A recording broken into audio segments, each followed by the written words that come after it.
Tuhan memberi saya sebuah penglihatan, tanggal 26 Januari tahun 1850. Yang akan saya ceritakan, saya melihat bahwa beberapa umat Allah bodoh dan tertidur dan hanya setengah terjaga. Mereka tidak menyadari masa yang sedang kita jalani sekarang. Dan bahwa orang yang membawa sikat kotoran telah masuk dan bahwa beberapa orang berada dalam bahaya tersapu. Saya memohon kepada Yesus untuk menyelamatkan mereka, untuk mengampuni mereka sedikit lebih lama, dan membiarkan mereka melihat bahaya yang mengerikan. Agar mereka dapat bersiap-siap sebelum semuanya terlambat untuk selamanya. Malaikat itu berkata, kehancuran akan datang seperti angin puyuh yang dahsyat. Saya memohon kepada malaikat untuk mengasihani dan menyelamatkan mereka yang mencintai dunia ini. Yang terikat pada harta benda mereka dan tidak mau melepaskan diri dari harta benda tersebut. Dan berkorban untuk mempercepat para utusan dalam perjalanan mereka memberi makan domba-domba yang lapar. Yang binasa karena tidak memiliki makanan rohani. Jadi, ketika kita berbicara tentang pria dengan sikat tanah, ini dari mana asalnya?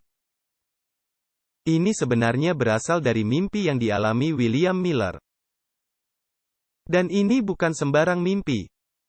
Ini adalah sebuah mimpi nubuatan. Dan Ellen White merujuknya karena pentingnya dan beratnya makna yang terkandung di dalamnya.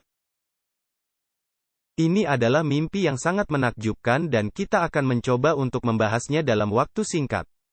Anda bisa menghabiskan waktu 1 atau 2 jam untuk membedah mimpi ini.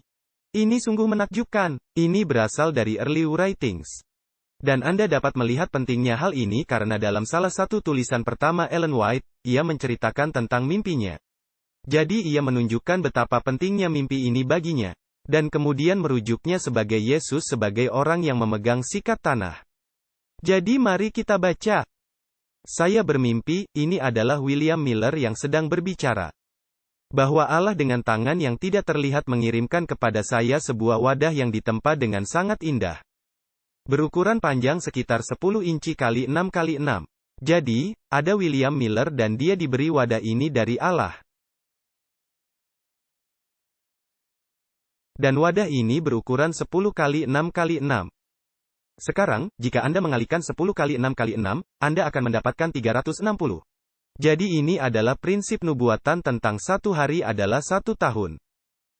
Mereka akhirnya mengerti setelah tahun 1798, ketika nubuatan-nubuatan itu dibuka. Yang mengunci nubuatan-nubuatan Alkitab adalah penafsiran 360 hari. Dan wadah ini. Kita akan melihat bahwa wadah ini melambangkan Alkitab. Dan wadah ini terbuat dari kayu hitam dan mutiara yang bertatahkan mutiara. Pada wadah itu, ada sebuah kunci yang terpasang. Dan kita akan melihat bahwa kunci ini adalah peraturan. Karena ketika Anda menerapkan peraturan-peraturan itu pada Alkitab, maka hal itu akan membuka segala sesuatu bagi pemahaman kita. Saya segera mengambil kunci itu dan membuka wadah itu.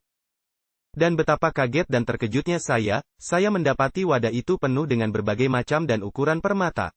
Berlian, batu-batu berharga dan koin emas dan perak dari setiap dimensi dan nilai.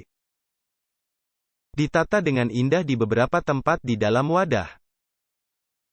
Dan dengan demikian diatur, mereka memantulkan cahaya dan kemuliaan yang hanya bisa disamai oleh matahari. Saya pikir, bukan tugas saya untuk menikmati pemandangan yang indah ini sendirian. Meskipun hati saya sangat gembira dengan kecemerlangan, keindahan, dan nilai isinya. Oleh karena itu, aku meletakkannya di atas meja di tengah-tengah kamarku. Dan menyebarkannya agar semua orang yang memiliki keinginan dapat datang dan melihat.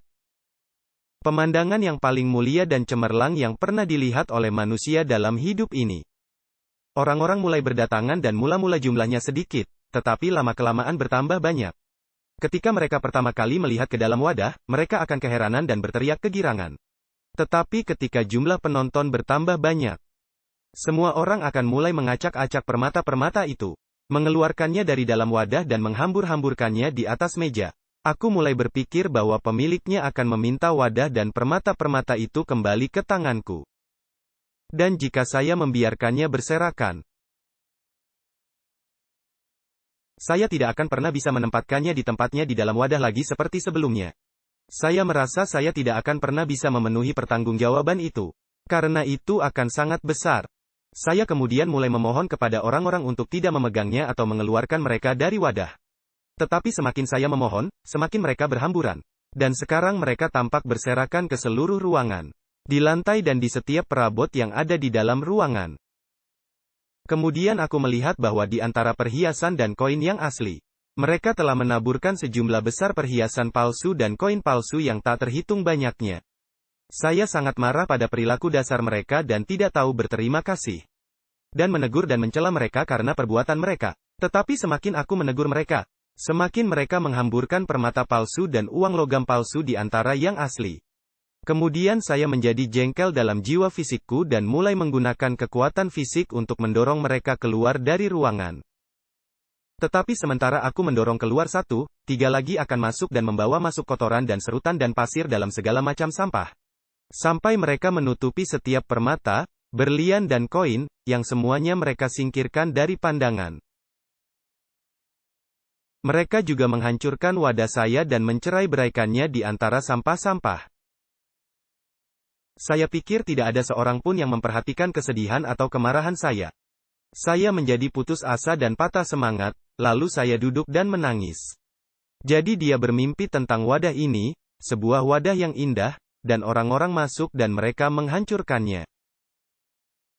Dan mereka menghamburkan semua permata di sekitarnya dan dia tidak dapat berbuat apa-apa.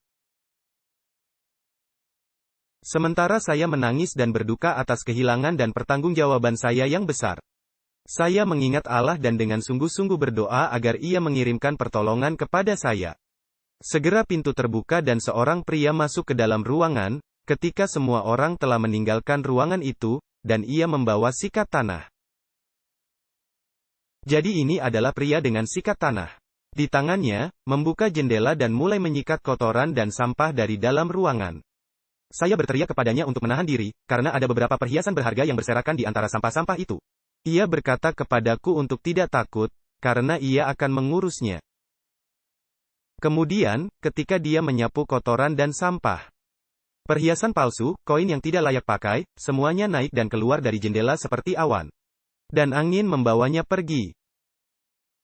Di tengah kesibukan, saya memejamkan mata sejenak. Ketika saya membuka mata saya, semua sampah sudah hilang. Perhiasan-perhiasan berharga, berlian, emas, dan koin perak berserakan di seluruh ruangan. Ia kemudian meletakkan di atas meja sebuah wadah yang jauh lebih besar dan lebih indah daripada yang pertama. Dan mengumpulkan perhiasan, berlian, dan koin-koin itu segenggam demi segenggam dan memasukkannya ke dalam wadah itu.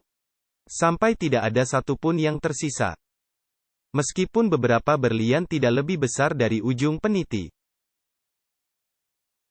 Jadi, apakah perhiasan yang paling kecil pun penting? Tentu saja. Kita tidak boleh melewatkan salah satu dari prinsip-prinsip ini. Dan ini menarik. Jadi dia memiliki wadah yang asli. Dan mimpi ini terjadi di awal, dan kemudian wadah itu hancur. Dan kemudian orang yang membawa sikat tanah itu datang dan mengatakan kepadanya untuk tidak takut. Nah, kita tahu siapa itu. Dan dia meletakkan wadah yang lebih besar lagi di atas meja.